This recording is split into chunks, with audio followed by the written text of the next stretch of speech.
Maybe I'm a bird following the seasons. This is what I've learned. I'm different for a reason. Kept the engine on, never stay too long. I'm alright, I don't mind being restless. Hello, aujourd'hui je vous retrouve dans une nouvelle vidéo que je recommence pour la deuxième fois parce que au visionnage j'ai détesté la première vidéo que j'avais faite. Donc aujourd'hui je vais vous expliquer comment devenir au pair, mon expérience personnelle en tant qu'au pair et en dernière partie je vais vous donner quelques petits conseils, etc. Ce que j'ai retiré de l'aventure, ce que j'en ai retenu, etc. Donc on va commencer tout simplement. En première partie, donc, comment devenir une au pair? Tout simplement, si vous faites le choix de devenir une au pair, il y a plusieurs choses auxquelles penser avant de partir. Donc, par exemple, où est-ce que vous voulez partir? Donc, là, il y a plusieurs endroits où vous pouvez partir dans le monde entier, hein. Et en fonction de ça, il faut trouver une agence. Donc, par exemple, moi, je voulais partir aux États-Unis. Et pour partir aux États-Unis, j'ai choisi l'agence Au Pair Care qui faisait donc ce pays-là. Après, voilà, vous avez plusieurs agences de plusieurs pays. Il faut juste faire vos petites recherches. Et aussi, il faut savoir combien de temps vous voulez partir. Vous pouvez partir pour quelques mois, vous pouvez partir pour 1 an. Et le maximum, je ne suis pas sûre, c'est 2 ans. Donc moi j'ai fait un contrat de 1 an que j'ai renouvelé en 2 ans, même un peu plus que 2 ans. Et voilà, donc une fois que vous avez trouvé votre agence, évidemment il vous faut plusieurs renseignements pour cette agence. Je vais prendre mon exemple à moi de mon agence pour partir aux États-Unis parce que c'est l'expérience que je connais. Donc moi, pour partir avec Au Pair Care aux États-Unis pour 1 an, il fallait plusieurs renseignements. Il fallait avoir un passeport à jour. Donc j'avais refait mon passeport, etc. Il vous faut des pièces d'identité. Ils vont vous poser plusieurs petites questions sur vous, votre sexualité. Ils vont vous demander votre religion, évidemment. Ils vont vous demander votre expérience avec les enfants. Il va falloir certaines heures de babysitting, etc. Vos expériences personnelles, ils vont vous poser plusieurs questions. Vous allez devoir répondre en anglais si vous partez dans un pays anglophone. Et ensuite, une fois que vous avez complété votre formulaire en ligne et que vous êtes inscrite, une fois que vous avez fait tout ce processus, la deuxième étape, c'est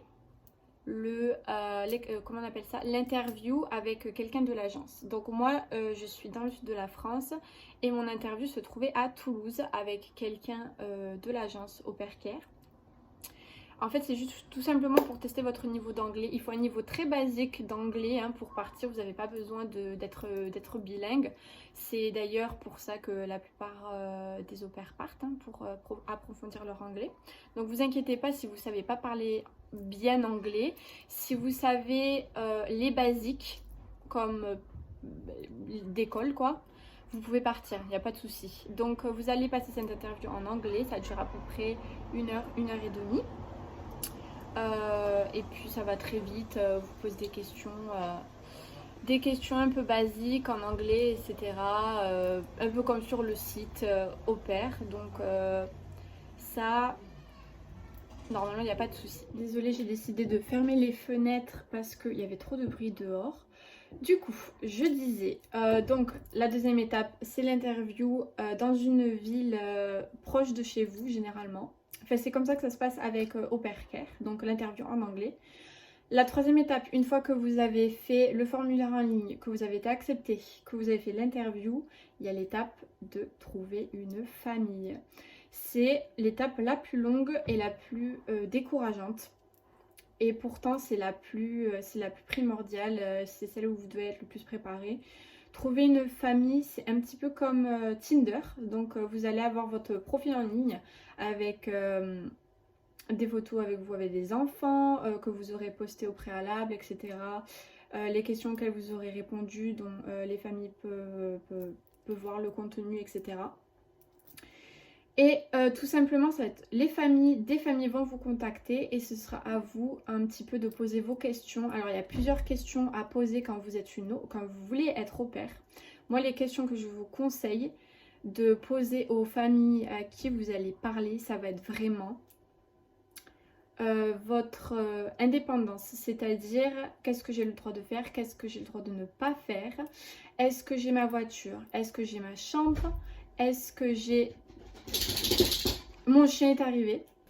Désolée, mon chien est arrivé dans la chambre comme un sauvage. Je disais donc les questions à poser à vos familles quand vous voulez partir au pair, donc pour l'indépendance, etc. Ensuite, la localisation, évidemment.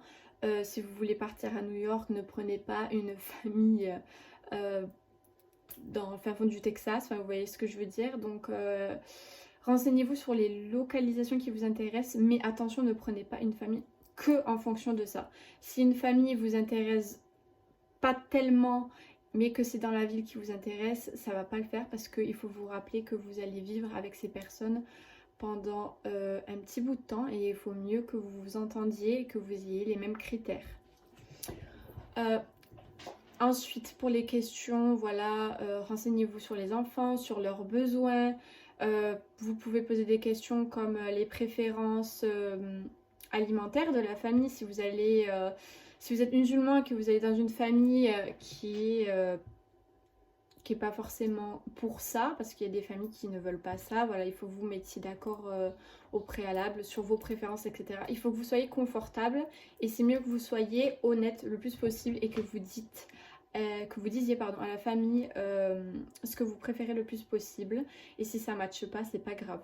Moi, avant d'avoir la famille avec qui j'ai été, j'ai eu à peu près 15 familles, j'ai contacté à peu près 15 familles. Donc ça, c'est vraiment pas un problème. Ensuite, une fois que vous avez trouvé votre famille, vous avez posé toutes les questions possibles, tout se passe bien, la famille est super, les enfants ont l'air génial, vous avez vu votre chambre, votre salle de bain, etc. Là, c'est le visa. Donc, il faut monter sur Paris et aller à l'ambassade des États-Unis de France, donc qui est à Paris. Et là, en fait, normalement, l'agence va vous envoyer un papier qui va vous permettre de vous inscrire, de prendre un rendez-vous à l'ambassade. Et là, c'est un petit peu laborieux. En gros, vous allez prendre un rendez-vous. Pour prendre un rendez-vous, c'est long. Moi, il m'a fallu quelques mois. Mais après, c'est rapide. Une fois que c'est fait, c'est rapide. Moi, j'étais à l'ambassade en mars et en avril, je partais. Donc, ça va vite. Donc vous allez à l'ambassade, ils vont vous poser des questions en anglais, etc. par rapport à pourquoi vous partez aux États-Unis. Voilà, il y en a. Les Américains sont un petit peu chiants avec ça, mais il faut faire l'interview à l'ambassade. Généralement, vous êtes accepté. Bon, là, avec les conditions, je suppose qu'ils sont un petit peu plus chiants avec les questions, etc. pour faire partir des au pairs.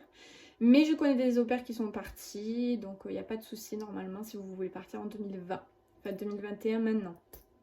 Une fois que vous allez avoir votre visa, vous allez vous mettre d'accord avec la famille et l'agence pour votre date de départ, parce que c'est l'agence qui s'occupe de vos billets. Vous n'avez pas à gérer vos billets, en tout cas avec Au Pair Care.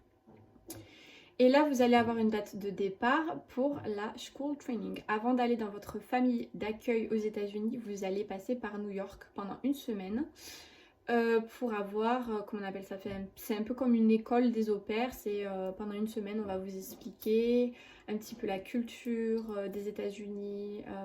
Vous allez avoir quelques cours sur les premiers soins avec les enfants, etc. L'éducation des enfants aux États-Unis, etc. Pour vous entraîner, vous ne pouvez pas partir comme ça dans une famille, ce que je comprends tout à fait. Donc vous allez avoir cette semaine à New York qui pour moi a été géniale. Donc vous allez avoir normalement un email de votre agence avec toutes les filles qui partent et les mecs qui partent avec vous le même moment aux États-Unis. Donc moi j'avais une liste des filles, on avait fait un groupe WhatsApp, ce que je vous conseille de faire, comme ça vous n'êtes pas tout seul. Donc on était le groupe des Françaises, on avait fait un groupe génial, des filles géniales. Les filles, je vous embrasse, d'ailleurs vous me manquez trop. Et ça a été une des meilleures expériences pour moi à New York. Je vous mettrai d'ailleurs pendant tout le long de la vidéo, je vous mettrai quelques images ici de mon expérience. Donc, et je vous mettrai en barre d'infos la vidéo de Marion pour que vous voyez un petit peu comment ça s'est passé à New York parce qu'elle a fait une vidéo, elle a une chaîne YouTube. Je vous mettrai tout ça en barre d'infos. Mais New York, ça a été vraiment cool. Ça a été génial. En fait, vous êtes dans un hôtel, vous êtes plusieurs dans les chambres, etc. C'est vraiment un truc de fou. Vous mangez trop bien. Vous pouvez aller visiter New York une journée entière en bus. Enfin, c'était vraiment, vraiment cool. Une fois que vous avez fait votre semaine donc de training à New York, c'est le moment où vous allez partir dans vos familles. Donc là, après, vous allez reprendre l'avion, vous allez dans vos familles. Donc moi, j'étais en Californie, donc je fais New York, San Francisco, enfin Auckland. New York, Auckland, ma famille est venue me chercher, donc je suis arrivée dans une famille de deux enfants, enfin deux enfants. La host mom était enceinte quand je suis arrivée, elle était enceinte de 7 mois. Et je me suis occupée d'une petite fille de 5 ans. Voilà, quand je suis arrivée et à la suite d'un bébé. Donc depuis sa naissance jusqu'à ses 1 an et demi. Donc, deuxième partie, on va passer à mon expérience au pair. Donc voilà, vous êtes dans votre famille et après c'est un petit peu, vous êtes tout seul, donc c'est un petit peu à vous de vous débrouiller avec votre famille, etc. Mon expérience, donc comme je vous l'ai expliqué, je m'occupais d'une petite fille et à la suite d'un bébé. Tout se passait très bien, j'avais ma voiture, ma chambre, ma salle de bain, j'avais vraiment mon coin à moi. J'étais très indépendante, je pouvais faire un petit peu ce que je voulais. C'est-à-dire que quand j'avais mes week-ends, je pouvais partir tout le week-end, ils s'en foutaient un peu si je voulais. Au début, je restais beaucoup avec eux parce que c'est vrai qu'au début, vous êtes seul, vous connaissez personne aux États-Unis, il faut faire un petit peu de contact, etc. Moi, j'avais Laurine, d'ailleurs, Laurine, je te fais des gros bisous. Moi, j'avais Laurine, Cindy aussi qui habitait pas très très loin de chez moi. Je devais traverser le pont. Saint-Mathéo pour aller là-bas, pour aller les voir. Je vous mettrai toujours des petites images un petit peu de ma vie d'au pair là, à côté. Et en fait, tout simplement, c'était le matin, je me réveillais, je préparais un petit peu le petit déjeuner des gamins. Ensuite, je l'emmenais à l'école parce qu'au début, j'avais que la petite, je l'emmenais à l'école. Je faisais ma petite vie quand je revenais, mes projets personnels, etc. J'avais des projets personnels. Je faisais les lessives, j'étudiais un petit peu parce qu'à la suite j'étais étudiante, pas la première année mais l'année d'après j'étais étudiante en même temps. Donc j'avais des devoirs à faire en même temps que m'occuper des 2 enfants. Les parents étaient partis au travail de 5 h du matin jusqu'à 7 h du soir à peu près. Donc je m'occupais des repas, les repas des enfants le soir, mais je m'occupais principalement des lessives. Du ménage des enfants, donc les chambres des enfants, etc. De temps en temps, j'aidais avec les parents, tout simplement. J'aidais. Voilà, c'est votre rôle en fait d'aider, etc. Les emmener à l'école, les emmener au parc, aller faire du shopping ensemble pour laisser les parents reposer de temps en temps, etc. Mon expérience au pair a été un vrai succès. Au tout début, la première année a été vraiment, vraiment extraordinaire. J'ai énormément voyagé. Je voyageais peut-être toutes les 2 semaines. Mais c'était vraiment une expérience incroyable que moi j'ai énormément appréciée. Et la deuxième année, c'est un petit peu gâté. Donc la deuxième année... c'est une routine que vous allez avoir, c'est une routine et c'est vrai que c'est pas forcément la meilleure des choses. S'occuper de 2 gamins quand on a 20 ans, c'est pas très facile. Donc c'est vrai que ça peut être une expérience où vous êtes seul, vous êtes seul. Il faut vraiment se trouver des amis, des vrais amis qui puissent vous supporter, etc. Donc ça, c'est vrai que c'est un petit peu un des points négatifs d'être au pair, c'est la solitude. Vous êtes dans un pays où on ne parle pas votre langue, c'est pas votre culture, vous connaissez pas les gens depuis longtemps, etc. Donc ça, c'est quelque chose vraiment, vous devez faire attention, vous êtes loin de votre famille, etc., de vos repères. Donc c'est vrai que ça, ça peut être un poids pour certains. Moi, j'avais pas trop d'attache en France, entre parenthèses, donc moi c'était pas vraiment un problème, c'était juste on est très seul là-bas quand on arrive quoi. Mais sinon il n'y avait pas de problème, j'adorais les enfants que je gardais, j'adorais la famille avec laquelle je gardais. Malheureusement on a eu nos petits différents à la fin du programme. Mais voilà, c'est pas bien grave, c'est des choses qui arrivent. Voilà, quand vous vivez avec des personnes H24, 7 jours sur 7, ben, vous pouvez pas toujours vous entendre. Sachant que moi j'ai un caractère plutôt fort. Donc du coup, c'est juste qu'on a eu nos petits différents. Mais sinon, voilà, c'est la vie. Et c'était, voilà, mon expérience. Qu'est-ce que je peux en dire de plus? Mon expérience, voilà. Après, être au pair, c'est vraiment, vous allez faire vos repères, ça va être vraiment votre vie. En fait, vous allez avoir votre vie. Moi, j'avais mes potes, donc moi, c'était vraiment, je faisais mon boulot et ensuite, le soir, des fois, j'allais chez mes potes, chez mon copain. Je dormais souvent chez mon premier copain avec qui j'étais 1 an et demi. Quand je suis arrivée, donc j'allais chez lui le soir, des fois je dormais chez lui, je repartais le lendemain au travail, des fois je dormais chez mes potes, etc. Donc, voilà, c'est un petit peu faites votre vie quoi. Moi, je prenais la voiture, je partais à Los Angeles le week-end, etc. Après ça, vous vous arrangez avec votre famille pour les vacances. Normalement, vous avez, si je me trompe pas, vous avez 2 semaines de vacances par an, ce qui est pas mal, que vous pouvez accumuler. C'est pas obligé que vous preniez 2 semaines d'un coup. Moi, j'ai pris 1 semaine pour aller à Hawaï et l'autre semaine pour aller en France, je crois, en janvier. Donc ça, c'est vous qui vous arrangez avec votre famille, ça, voilà, il n'y a pas de souci. Ce que je pourrais vous conseiller, c'est vraiment communiquer le plus possible avec votre famille. C'est vraiment primordial. Il faut communiquer. Si vous voulez des vacances, si vous voulez des week-ends, s'il y a des choses qui vous déplaisent, il faut vraiment communiquer avec. Il faut que vous leur disiez s'il y a quelque chose que je fais et que vous n'aimez pas, il faut que vous me le disiez. La communication, c'est primordial. C'est un petit peu comme une colocation, sauf que c'est un petit peu différent parce que vous vous occupez de leurs enfants. Donc évidemment, ça marche sur la communication tout le temps, tout le temps, tout le temps. Ensuite, voilà, en troisième partie, comme je voulais un petit peu remercier les personnes qui m'ont vraiment aidé dans cette aventure. Je vais citer quelques prénoms. Donc moi j'ai été, c'est vrai que c'est une aventure comme je vous le disais où on peut se retrouver très très seul. On est loin de notre famille, on est loin de nos amis en France. Enfin moi j'étais française, je suis française donc voilà. Moi mes meilleures amies, Amy, j'aurais jamais pu me faire à la culture etc.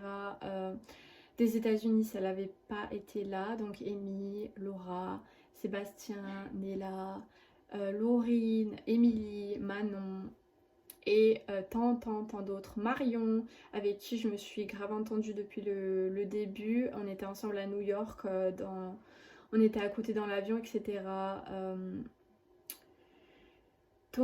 Voilà, moi c'est une aventure qui m'a énormément changée. Qui m'a permis de rencontrer des personnes extraordinaires comme les personnes que je vous ai citées. Et voilà, c'est une expérience qui va vous forger le caractère. Vous allez vous occuper d'enfants, c'est pas facile. Vous allez parler notre langue, vous allez ressortir, j'espère, de cette aventure bilingue. Si tout se passe bien, tomber amoureuse. Et voilà, en fait, tout simplement, c'est une aventure absolument incroyable. Donc, moi, si vous voulez le faire, ce que je vous souhaite, allez-y à 100%. Et si vous avez quelques questions par rapport à l'aventure au pair, je vous invite à les mettre en commentaire. Et en attendant, je vous fais la bise. Et on se reverra dans une vidéo très prochainement.